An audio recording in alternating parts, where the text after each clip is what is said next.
Okay, so today's topic is oogenesis. So what is oogenesis? The process of formation of female gamete, that is ovum, is known as oogenesis. Okay, so बच्चों जब oogenesis का मतलब क्या है? The formation of female gamete, that is ovum. अब देखो यहाँ पे genesis word का मतलब क्या होता है? Formation.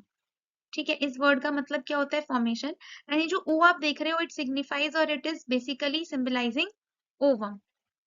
ठीक है, अब हम एक बेसिक सी बात कर लेते हैं, जैसे कि सेक्सुअल रिप्रोडक्शन का अगर मैं प्रोसेस की बात करूं, सेक्सुअल रिप्रोडक्शन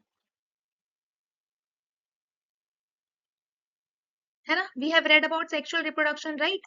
तो जो सेक्सुअल रिप्रोडक्शन में क्या होता है, we have two parents, male and female, right? Male parent क्या बनाता है? Male gamete which is known as sperm, and female क्या बनाती है? Female gamete which is known as ovum. ठीक है, उसके बाद हमें पता है कि ये दोनों क्या करते हैं? They fuse and we get zygote. अब ये जो जाइगोट है develops into a new individual. So this is sexual reproduction, the basics of sexual reproduction. अब बच्चे देखो यहाँ होता क्या है कि मेल से मेल गैमेट बनने का प्रोसेस या फीमेल से फीमेल गैमेट बनने का process is known as gametogenesis. इसको हम क्या बोलते हैं? Gametogenesis, the formation of gametes. Now, if we talk about the formation of sperm, then it is known as spermatogenesis. Very good. And if we talk about the formation of ovum, then it is known as oogenesis. तो अभी हमें कौन सा process पढ़ना है? The formation of female gamete oogenesis, कि female की body में फीमेल गैमेट कैसे बनता है, कब बनता है, कब स्टार्ट होता है, कहाँ बनता है. ओके, ठीक है. So these are the basics of the sexual reproduction. अब देखो हम बात करते हैं location. Where does it take place? So कहाँ होता है बच्चे ये? In the ovaries of a female. Okay, so we have read about the primary sex organs of a female which are the ovaries. तो ओवरीज के अंदर ही ये प्रोसेस होता है. Next, starting. ओके, कब स्टार्ट होता है ये प्रोसेस? अब आप यहाँ देखो,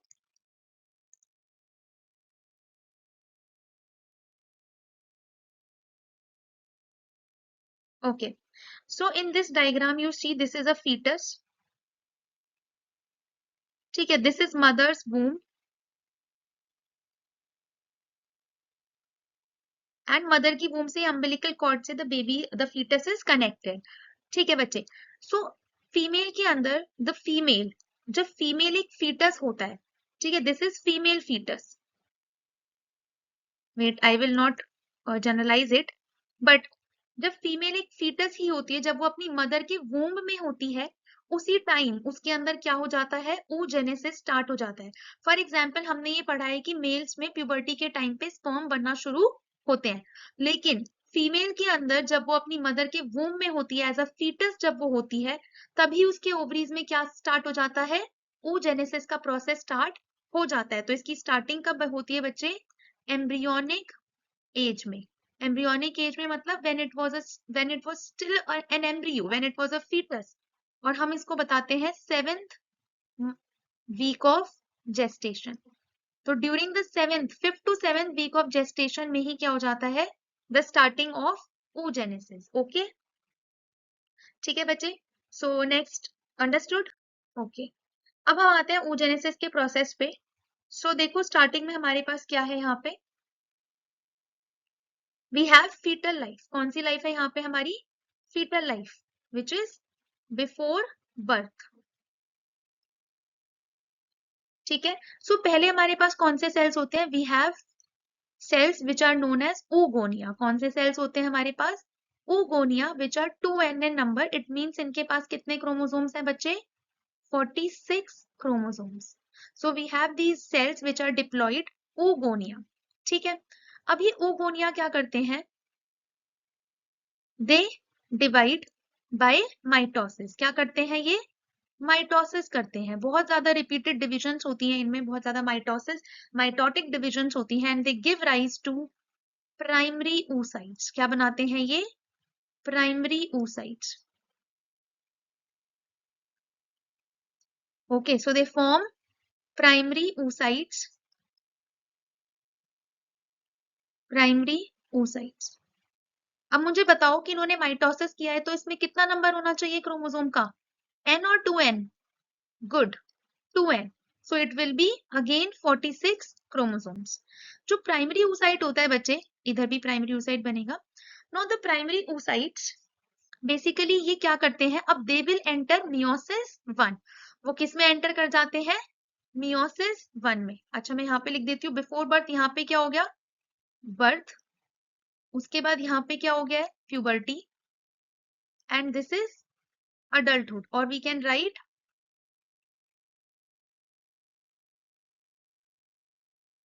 adult reproductive life. This is after birth,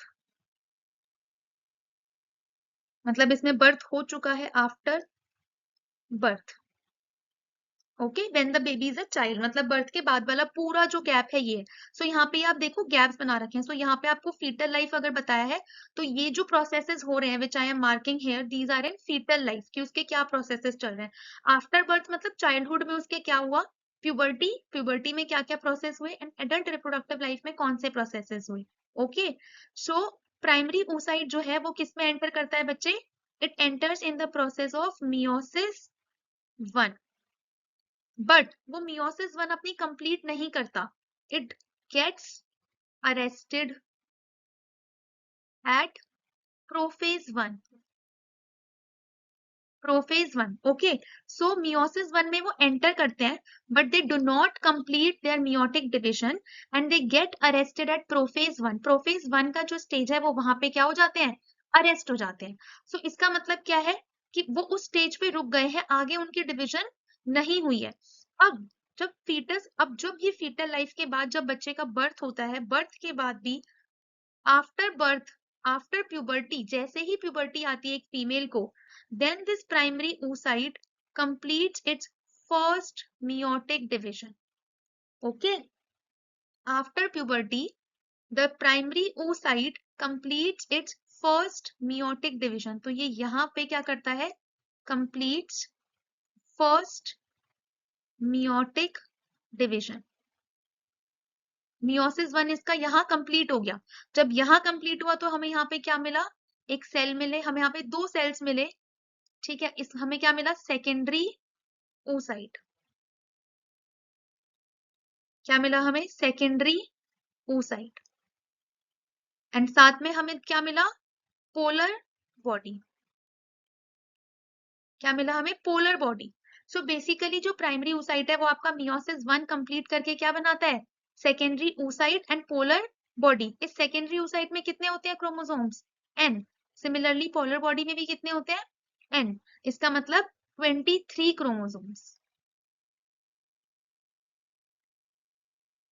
okay, तो प्यूबर्टी के बाद हमें क्या मिल जाता है? Secondary oocyte and polar body. Polar body basically आपका it's a very small and very reduced structure, मतलब ये आपका एक हेप्लॉइड सेल है, बट इट डीजनरेट्स, ये आपका डीजनरेट हो जाता है कुछ टाइम बाद ही।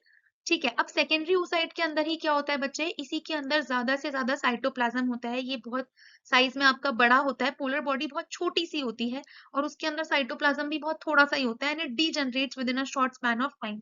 ठीक है, अब उसके बाद देखो ये जो सेकेंडरी oocyte है ये क्या करता है? It enters into meiosis. ये किस में एंटर करता है? मियोसिस 2। किस में एंटर करता है? Meiosis 2। But it gets arrested, it gets arrested at metaphase 2।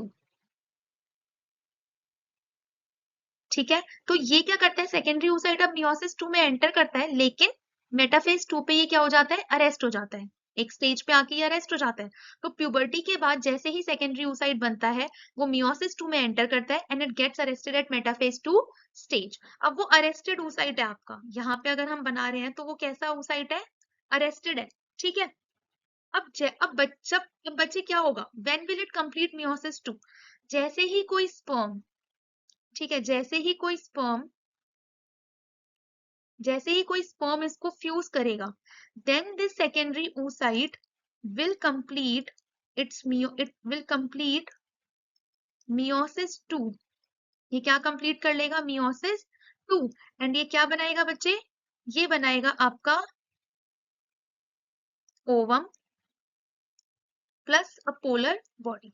तो ये क्या बनाएगा आपका ओवम, ठीक है, जिसमें क्या होगा n नंबर ऑफ क्रोमोसोम्स, क्योंकि हमें पता है कि this meiosis 2 is equational division. And यहाँ क्या बन जाएगी आपकी polar body which is again having n number of chromosomes. So ये आपका क्या है, ये आपका सेकेंडरी oocyte ही है। So when the secondary oocyte encounters a sperm, जैसे ही उसको sperm आके फ्यूज करेगा, it will complete meiosis 2 and वो क्या बनाएगा, ovum and polar बॉडी बनाएगा। ये पोलर बॉडी आपकी कैसी पोलर बॉडी होती है, सेकेंड पोलर बॉडी, क्योंकि फर्स्ट हमें यहाँ मिल गई थी, तो this is first and this is second, right. So this is the process of oogenesis, जिसमें हमारे जो oogonia के सेल्स हैं उससे we have got one ovum. कितना मिला है हमें, वन। तो हमें कितने फीमेल गैमेट मिले हैं यहाँ पे, सिर्फ वन। बिकॉज जो पोलर बॉडीज होती है ये आपकी क्या कर जाती है, ये डीजनरेट कर जाती है, ये वहीं पे एब्जॉर्ब हो जाती है, डीजनरेट कर जाती है। We get only one ovum which has a bulk of cytoplasm. बहुत सारा साइटोप्लाज्म इसमें होता है, ठीक है। इसका साइज भी काफी बड़ा होता है एंड साइटोप्लाज्म भी इसमें बहुत ज्यादा होता है, because it is required in future. Okay, so next अभी अभी हमें आगे कुछ देखना है। तो ये जो प्रोसेस है बच्चे oogenesis का, ये कहाँ हो रहा था, ओवरीज में हो रहा था, राइट। तो एक बार हम ओवरी का बेसिक स्ट्रक्चर देख लेते हैं, because we have to understand कि ओवरी के अंदर ये प्रोसेस कैसे होता है। अब ये हमारा प्रोसेस, डिवीजन का प्रोसेस क्लियर है सबको, okay. So now we talk about oogenesis। अब देखो यहाँ पे एक बेसिक सा स्ट्रक्चर है ओवरी का, ठीक है, ये ओवरी का स्ट्रक्चर है एक बेसिक सा। हमें पता है कि दिस पार्ट, ओवरी के स्ट्रक्चर की अगर हम बात करें, तो जो अंदर वाला ये पूरा पार्ट है इसको हम बोल देते हैं स्ट्रोमा, राइट। स्ट्रोमा बोल देते हैं। बाहर के पार्ट को हम क्या बोल देते हैं, कॉर्टेक्स। जो इसका पेरिफेरल, जो ये बाहर वाला रीजन है, इसको हम कॉर्टेक्स बोलते हैं। जो अंदर वाला पार्ट है उसको हम क्या बोल देते हैं बच्चे, it is medulla, right, we know that. अब होता क्या है कि जो मैंने अभी आपको बताया कि आपकी प्राइमरी oocytes हैं, देन आपका सेकेंडरी oocyte है, राइट, देन आपका टर्शरी, देन आपके बहुत सारे oocytes हैं। So these oocytes are basically present in some cells, मतलब इनके बाहर ना ऐसे कुछ सेल्स होते हैं, ऐसे करके, ऐसे करके इनके बाहर कुछ सेल्स होते हैं, ये देखो, ठीक है, ऐसे सेल्स होते हैं। सो बेसिकली आपके जो ओवरीज हैं उनके अंदर आपके जो ये oocytes हैं या oogonia हैं, they are present in some protective layers of cells. तो ये प्रोटेक्टिव लेयर्स ऑफ सेल्स को हम क्या बोलते हैं, वी कॉल देम फॉलिकल्स। ये फॉलिकल्स होते हैं जो आपके ओवरीज में होते हैं, जैसे कि आपका ये प्राइमरी फॉलिकल हो गया, ठीक है, फिर आपका सेकेंडरी फॉलिकल हो गया। अभी we will study them in detail. तो ऐसे ही बहुत सारे फॉलिकल्स होते हैं जिनके अंदर फिर आपका क्या होता है बच्चे, उनके अंदर आपके यहाँ पे क्या होता है, oocytes होते हैं। सो oocytes ऐसे ही नहीं है आपके ओवरीज में, but they are protected by some layer of cells and these are known as follicles. Okay, we have to study that only कि फॉलिकुलर ग्रोथ कैसे होती है। The process is known as folliculogenesis which is again very important for oogenesis, ठीक है। तो start करें, देखो सबसे पहले हमारे पास क्या है, oogonia। We have oogonia, again we know they are 2n in numbers, ठीक है। So ON basically they are diploid cells. अब ये जो oogonia है बच्चे, ये क्या करते हैं, इनके अराउंड एक एपिथेलियल सेल की लेयर बन जाती है। क्या बन जाती है, एपिथेलियल सेल की लेयर बन जाती है, जिसको हम बोलते हैं ग्रैनुलोसा सेल्स। क्या बोलते हैं, granulosa cells. So this is our primary follicle, primary follicle. ये क्या है बच्चे, आपका प्राइमरी फॉलिकल। इसको ऐसे भी हम रिप्रेजेंट करते हैं, प्राइमरी फॉलिकल। ओके, ये आपका जो सेल है ये कौन सा है, ये आपका क्या है, आपका कौन सा सेल है, दिस इज प्राइमरी oocyte। क्योंकि अभी हमने पढ़ा कि जो oogonia है, they divide by mitosis and they form primary oocytes। तो ये हमारा क्या है, this is our primary oocyte।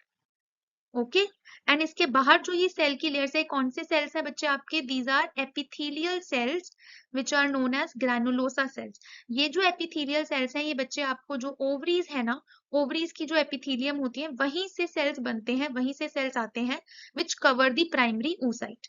अच्छा, उसके बाद देखो प्राइमरी oocyte, ठीक है। अब प्राइमरी oocyte के बाद ये कौन सा फॉलिकल बनता है? प्राइमरी के बाद आपका सेकेंडरी फॉलिकल। कौन सा फॉलिकल आता है? Secondary follicle. ठीक है बच्चे, अब सेकेंडरी फॉलिकल में क्या चेंजेस आते हैं? देखो, इसको हम ऐसे भी रिप्रेजेंट करते हैं, secondary follicle. Okay, so in secondary follicle you see we have the primary oocyte। ठीक है, अब बच्चे हुआ क्या, जो आपकी जो ग्रेनुलोसा सेल्स की जो लेयर थी, है ना, वो जो लेयर थी उसमें अब कैसे सेल्स बन जाते हैं? क्यूब सेल्स आ जाते हैं, क्यूब लाइक सेल्स। ठीक है, और इसको हम बेसिकली वो कैसे हो जाते हैं? स्ट्रैटिफाइड हो जाते हैं। मतलब आप यहाँ देख सकते हो कि लेयर्स कितनी हो गई हैं? 2 से 3 हो गई हैं। तो एक तरह से ये जो एपिथेलियल है कैसी हो जाती है? स्ट्रैटिफाइड। एंड जो सेल्स है वो कैसे हो जाते हैं? Cube like. एंड ये किस पे रेस्ट कर रहे होते हैं? एक बेसमेंट मेम्ब्रेन पे। किस पे रेस्ट कर रहे होते हैं? Basement membrane. ओके, उसके अलावा बच्चे आपके यहाँ पे ना एक अलग से लेयर बन जाती है। आपने देखा है कि स्ट्रोमा होता है ना, तो स्ट्रोमा से ही कुछ सेल्स होते हैं जो ऐसे आ जाते हैं and they form another layer. This layer is basically known as theca folliculi. This layer is known as theca folliculi. तो ये भी एक लेयर होती है आपकी जो कि स्ट्रोमल सेल्स आके यहाँ एक लेयर बनाते हैं। बेसिकली ये लेयर क्या करती है बच्चे? इसके अंदर ना ब्लड वेसल्स, ओके, नर्व्स, मतलब they have these blood vessels and इनका काम काफी सिक्रीटरी होता है। कैसा काम होता है? Secretory. They secrete some steroids, they secrete some hormones, they secrete some nutrients, they secrete some molecules. So this is theca folliculi. तो ये आपका कौन सा फॉलिकल है? Secondary follicle which contains the primary oocyte। ठीक है, ये हम ग्रोथ की बात कर रहे हैं कि कैसे फॉलिकुलर ग्रोथ होती है, एंड इस प्रोसेस को हम बोलते हैं फॉलिक्यूलोजेनेसिस। क्या बोलते हैं? फॉलिक्यूलोजेनेसिस। देखो, जेनेसिस मतलब तो आप समझते ही हो, फॉर्मेशन। फॉलिक्यूलो मतलब फॉलिक्यूलर ग्रोथ, राइट। अच्छा, उसके बाद हमारे पास कौन सा आता है बच्चे? Next follicle is tertiary follicle. कौन सा फॉलिकल आता है हमारा फिर? Tertiary follicle. टर्शरी फॉलिकल बच्चे, टर्शरी फॉलिकल में एक there is a characteristic change. यहाँ पे एक सिग्निफिकेंट चेंज होता है। यहाँ पे हमें क्या मिलती है? एक कैविटी ऐसी मिलती है which is known as antrum. So जो आपका टर्शरी फॉलिकल है, tertiary follicle which is basically tertiary follicle, हम इसको ऐसे रिप्रेजेंट करते हैं। It is characterize by a fluid filled cavity. यहाँ क्या बन जाती है? एक फ्लूइड फिल्ड कैविटी, एंट्रम। ठीक है, क्या बन जाती है? Fluid filled cavity. इसके अंदर जो फ्लूइड है उसको हम क्या बोलते हैं? लिकर फॉलिक्यूलाई। क्या बोलते हैं? लिकर फॉलिक्यूलाई। अब यहाँ आप देख सकते हो कि this is your primary oocyte। अभी इसमें चेंजेस होने वाले हैं। दीज आर योर सेल्स, है ना, ये आपके कौन से? ग्रैनुलोसा सेल्स ही हैं। यहाँ पे भी आपके कौन से सेल्स थे सेकेंडरी में? They were granulosa cells. So these are the granulosa cells. ठीक है, ये आपकी कौन सी लेयर है? ये हमारी कौन सी लेयर है भाई? दिस इज थीका फॉलिक्यूलाई, है ना, ये थीका फॉलिक्यूलाई थी। लेकिन बच्चे अब इसमें आपको एक चीज नोटिस करनी है। सी, ये जो आपका टर्शरी फॉलिकल है बच्चे, इसमें आप देख रहे हो कि ग्रीन के बाहर मैंने ब्लू कलर से भी कुछ बनाया हुआ है, राइट। तो अब जो आपकी थीका फॉलिकुलाई होती है, टर्शरी फॉलिकल में जाने के बाद जब वो टर्शरी फॉलिकल बनता है तो थीका फॉलिकुलाई 2 लेयर्स में डिवाइड हो जाती है। एक अंदर वाली लेयर और एक बाहर वाली, है ना। तो अंदर वाली को क्या बोल देंगे? थीका इंटरना, एंड बाहर वाली will be theca externa. Simple, ठीक है। So this layer is theca interna, and ये वाली लेयर आपकी कौन सी हो जाती है? Theca externa. ठीक है बच्चे, अब बच्चे यहाँ पे आप देखो, ये जो ऑरेंज वाली जो आपको लेयर दिख रही है, ये हमारी कौन सी लेयर थी? बेसमेंट मेम्ब्रेन, जो हमने ऊपर भी मार्क की हुई है। सो इसमें हम नहीं भी मार्क करेंगे तो it will be fine. Tertiary follicle बच्चे वो फॉलिकल है जहां पे आपका ये primary oocyte will complete it's first meiotic division. क्योंकि अभी हमें क्या पता है कि माइटोसिस हुआ ओगोनिया में, प्राइमरी oocyte बन गया, बट प्राइमरी oocyte क्या हो जाता था, वो सस्पेंड हो जाता है प्रोफेज 1 में, राइट? अब आपने नोट्स में चेक करो, it get suspended in the prophase 1 stage. यहाँ पे बच्चे टर्शरी फॉलिकल में जो प्राइमरी oocyte है वो क्या करेगा, अपनी मियोसिस 2 कंप्लीट करके वो क्या बनाएगा, okay I will represent it with this, वो क्या बनाएगा, सेकेंडरी oocyte। क्या बनाता है वो यहाँ पे, सेकेंडरी oocyte। सो टर्शरी फॉलिकल सबसे पहले इसमें कैरेक्टरिस्टिक चेंज क्या आता है, fluid filled cavity known as antrum. Second, this is the follicle where the primary oocyte completes its first meiotic division, and it converts into secondary oocyte। तो ये हम आगे वाले में देख लेते हैं। देखो यहाँ पे क्या बन गया है आपका, सेकेंडरी oocyte। ये क्या है आपका, this is secondary oocyte, okay, secondary oocyte। And बच्चे इट ऑल्सो डेवलप्स, अब ये आपका टर्शरी फॉलिकल ही है, this is your tertiary follicle, okay, this is your tertiary follicle. Tertiary follicle में सेकेंडरी oocyte बन गया। उसके बाद बच्चे जो सेकेंडरी oocyte है वो क्या करता है, it develops a layer known as zona pellucida. वो क्या बनाता है, zona pellucida, which is basically a thick coat of glycoproteins, okay. तो ये जो सेकेंडरी oocyte है बच्चे, it develops a thick coat which is known as zona pellucida, and ये किससे बनी होती है, आपकी ग्लाइकोप्रोटीन से ये बनी होती है, ठीक है। तो यहाँ पे सेकेंडरी oocyte, अब सेकेंडरी oocyte किस में एंटर कर जाता है, मियोसिस 2। बट वी नो कि मियोसिस 2 में एंटर करने के बाद it gets arrested at the metaphase 2 stage, and उसके बाद जब भी स्पर्म कभी उसको फ्यूज करेगा then it will complete its meiotic division, right. तो अभी हमारा टर्शरी फॉलिकल है। टर्शरी फॉलिकल किस में कन्वर्ट होता है बच्चे, आपका मैच्योर फॉलिकल। किस में कन्वर्ट होता है, मैच्योर फॉलिकल, या जिसको हम बोल देते हैं Graafian follicle, Graafian follicle. Now what are the changes in Graafian follicle, आप यहाँ पे देख सकते हो, this is your secondary oocyte। अभी ये क्या है आपका, सेकेंडरी oocyte। उसके बाद बच्चे इसके बाहर जो आप ये लेयर देख रहे हो ब्लू कलर की, जो मैंने पहले भी मार्क की है, this is okay, this is zona pellucida. ये क्या है आपकी, जोना पेलुसिडा, राइट। उसके बाहर बच्चे जो ग्रैनुलोसा सेल्स होते हैं ना, वो क्या बना लेते हैं, एक ऐसी ही लेयर बना लेते हैं। तो ग्रैनुलोसा सेल्स मॉडिफाई हो जाते हैं and they form another layer which is known as corona radiata. क्या बनाते हैं, कोरोना रेडिएटा, ठीक है। अब जो आपका ये पूरा स्ट्रक्चर है कोरोना रेडिएटे का, इसके बाहर, कोरोना रेडिएटा के बाहर ये कौन से सेल्स होते हैं, ग्रैनुलोसा सेल्स। कौन से सेल्स होते हैं, ग्रैनुलोसा सेल्स। लेकिन ये ग्रैनुलोसा सेल्स और ये पूरा जो आपका स्ट्रक्चर है, ये आपका किससे कनेक्टेड है, you can see it is connected with the epithelial layer, है ना।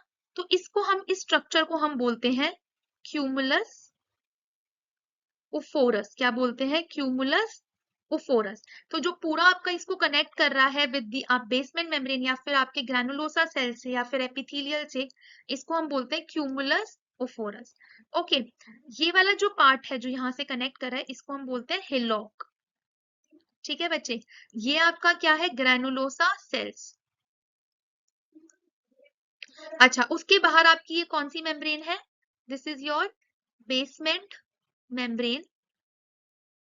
एंड बच्चे इसमें आपने एक चीज नोटिस की होगी कि मैंने ब्लू वाली जो थीका एक्सटर्ना है वो शो नहीं की है, बिकॉज विद टाइम जो ग्राफियन फॉलिकल है उसकी जो थीका एक्सटर्ना होती है वो आपके स्ट्रोमा से ही मर्ज कर जाती है, and we are remained with theca interna. So theca interna ही यहाँ पे रह जाती है, एक्सटर्ना धीरे धीरे मर्ज कर जाती है। इतना ज्यादा अगर आप देखेंगे तो सिग्निफिकेंट उसमें क्लियर कट बाउंड्रीज नहीं रहती है।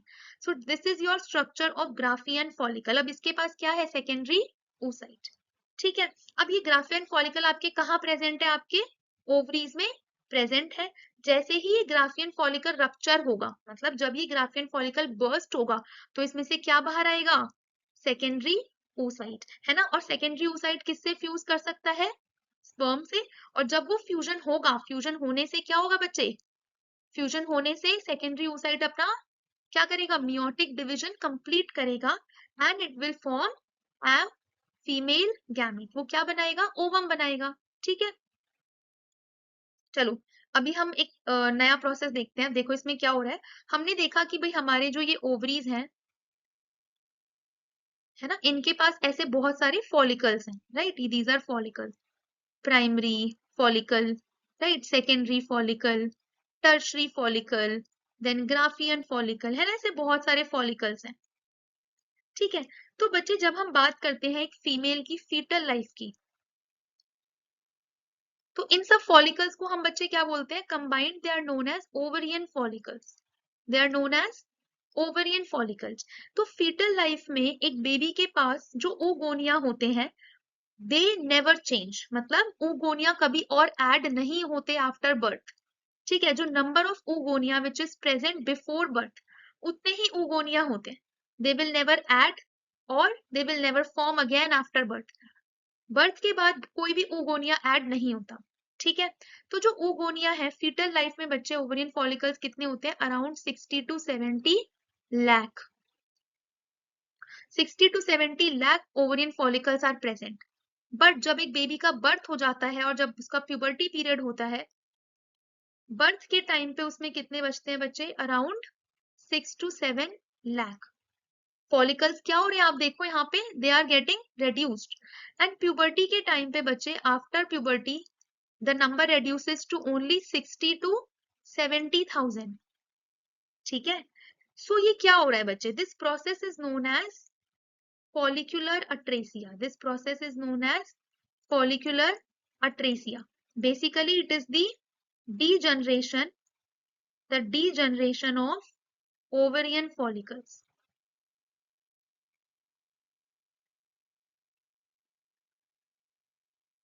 क्या होता है, डीजनरेशन ऑफ ओवरियन फॉलिकल्स। तो धीरे धीरे आपके जो फॉलिकल्स हैं वो डीजनरेट करने लगते हैं। फीटल लाइफ में जो बेबी है उसके पास 60 to 70 लाख बनते हैं, बट धीरे धीरे after puberty she only has 60 to 70,000। And मुझे ये बताओ कि एग्स कितने रिलीज होते हैं। अगर हम एग्स की बात करें, एग्स मतलब अगर हम ओवम की बात करें, तो you have studied this in menstrual cycle, कि अगर हम बात करते हैं मेंस्ट्रुअल साइकिल की, तो 1 मंथ में ओनली 1 एग इज रिलीज्ड, है ना। तो अगर हम देखें 12 मंथ्स में कितने रिलीज होंगे, 12 एग्स, 12 ओवम, राइट। और अगर हम किसी फीमेल का रिप्रोडक्टिव साइकिल देखें या रिप्रोडक्टिव पीरियड देखें, तो अगर मैं किसी का 10 की एज से स्टार्ट करती हूँ, if a female is starting her menstrual cycle at the age of 10, और अगर वो 50 की एज तक मेंस्ट्रुअल साइकिल उसकी है, तो बच्चे पीरियड कितना हो गया, अराउंड 40 ईयर्स, राइट। तो इफ 12 एग्स आर रिलीज्ड, अगर मैं इसको इनटू करती हूँ, तो हमें कितना मिल जाता है, 480 एग्स। तो मतलब एक रिप्रोडक्टिव साइकिल या रिप्रोडक्टिव एज जो है, रिप्रोडक्टिव पीरियड में एक फीमेल कितना एग्स रिलीज कर रही है, 480। So basically the number is around 400 to 450 ovum. तो यू कैन सी कि ओवरियन फॉलिकल्स कितने थे, 60 to 70 lakh, but eggs release कितने हुए हैं, सिर्फ 450, right. So this is about oogenesis। Thank you so much.